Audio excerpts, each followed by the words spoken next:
Znači, ja sam Remzija Balagić, inače sam završio mašinsku, zanat sam naučio od svog rahmetli oca, četkarski, i sad ću da vam napravim jednu četkicu za pranje flaša.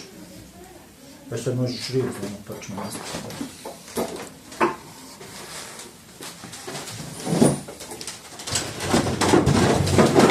Znači, koristi se podsječana žica, deblja i tanja, zavisi, zašanja treba. Uvežemo je.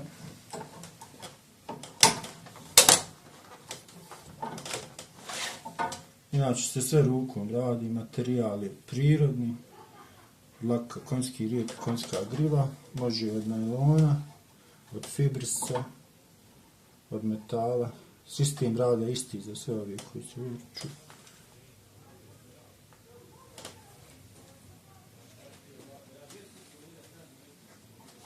I više namjenska je četka, znači može i za radijatore, za flaše, za odvode, za cijevi, za čaše.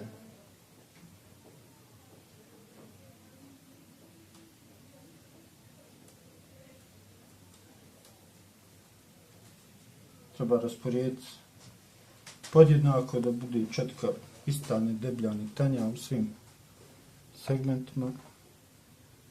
Kad se to završimo, da krećemo ka lagano uvijanju. Ne smijemo prebrzo da ne bi dlaka izgorila, da se ne bi presukla.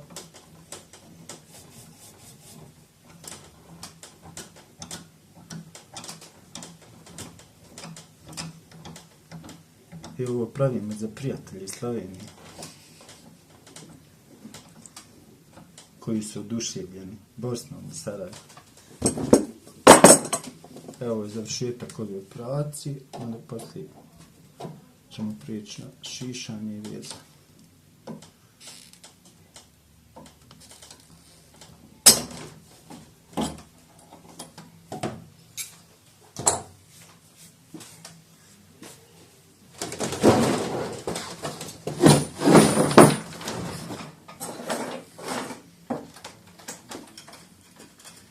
Malo neudobno, nema veze.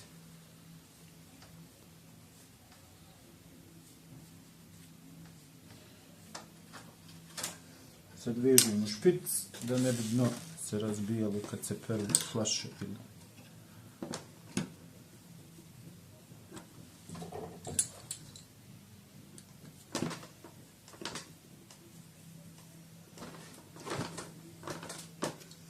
Ovo se možda svidio drugi mačići otvrti.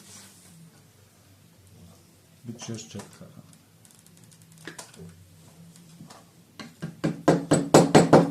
I završena je druga operacija. Zavisnosti za koju flašu ide ili čašu, pa ćemo još šišati tu.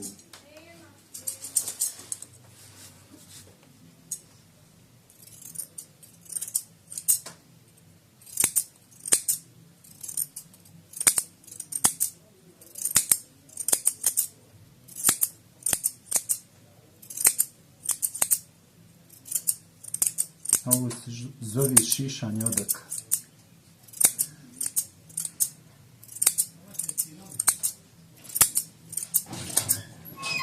Evo, kafica.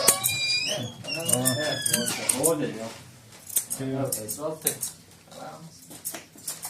Ko kaže da u Bosni nema kafe? Ma ima u Bosni kafe, samo rekao da naplatim, zašto?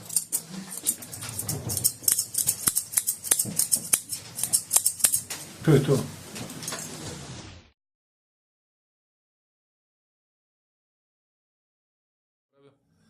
Moja kćerka je nacrtala na zidu, puno ljubavi, malo posla, a nažalost malo posla.